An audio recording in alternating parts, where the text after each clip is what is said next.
जंता द्वारा आंबर फलमाछी नियंत्रण फल और पनीपरिया सहित फलमाछीर संपर्क निबिड़तार सह जड़ित सबुठु अनिष्टकारी कीट फलमाछी वर्षा दिने पाचुवा आंब किसम गुड़िक फलमाछी आक्रांत अधिक देखादिए उपरको फलटी मनलोभा देखा जाउथिले मध्य व्यवहार पई फलटी को काटिदेले ता भितरे धड़ा धड़ा पोक देखा जाती जहाँफल फलटी उपयोगी होई नथाय सेथिपई ए कीटर नियंत्रण आवश्यक आंब गछरे फलमाछीर संक्रमण आंबर अपरिपक्व अवस्था ही घटी थाए पोखत अवस्था प्रभुत क्षति घटाए एही फलमाछी देखिबाकू गाढ़ धूसर रंगर हाईलाइन डेणा संयुक्त देहर मध्यभाग कला और सुना रंग चित्र चित्रित एही फलमाछी गुड़िक ग्रीष्म ऋतु आरंभ में तापमात्रा वृद्धि जोगु सक्रिय होता एप्रिल और मई मसरे प्राप्त वयस्क फलमाछी माटी बाहरी आंब फल चोपा को फुटे अंडा दे था थरके गोटे माछी 150 रु 200 अंडा दे थाए 2 रु 3 दिन भितर अंडार सुक बाहरी आसी आंब भितर मीठा मांसल अंश को खाती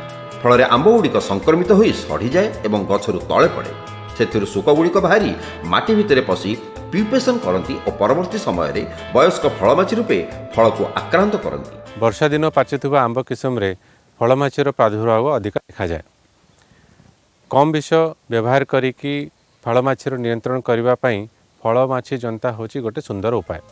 एही फलमाछी गुड़िक प्रकोप जदि अधिक हुए तेबे चाष जमीर अर्धाधिक फल नष्ट हो जाए ए समस्या बर्तिबा पई जदि अंडीरा माछी को आकर्षित कर नियंत्रण करदेबा तेबे माई माछी सहित अंडीरा माछीर संगम में अभाव देखा और सुक उत्पादनकारी अंडा मध्य कमिजिवो। मिथाइल यूजिनल एक पाराफेरोमोन जहाँ अंडीरा माछी को आकर्षित करे जंताटिए तैयारी करी मिथाइल यूजिनल व्यवहार कले एथिर सुफल मिलता है। प्राय 1.2 सेंटीमीटर मोटे विशिष्ट 5x5 सेंटीमीटर वर्गाकार प्लाईवुड पटा व्यवहार में नियाजाए। इथानल मिथाइल यूजिनल मालाथियन बा डीडीवीपी 6:4:1 अनुपात मिसे एक मिश्रण करा जाई कटा होइथिबा प्लाईवुड को 48 घंटा पर्यंत ए मिश्रण रे भिजेबा को पड़े।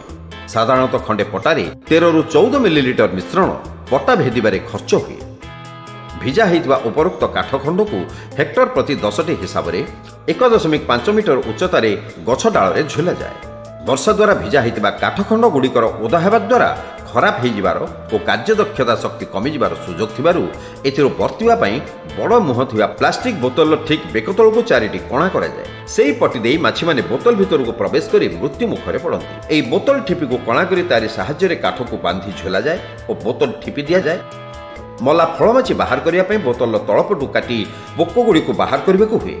सेमिति देखा गले साधारण भाव में भिजा काठखंडर गुण 2 रु 3 मास रहे तापर आउ थे करने को पड़ता है।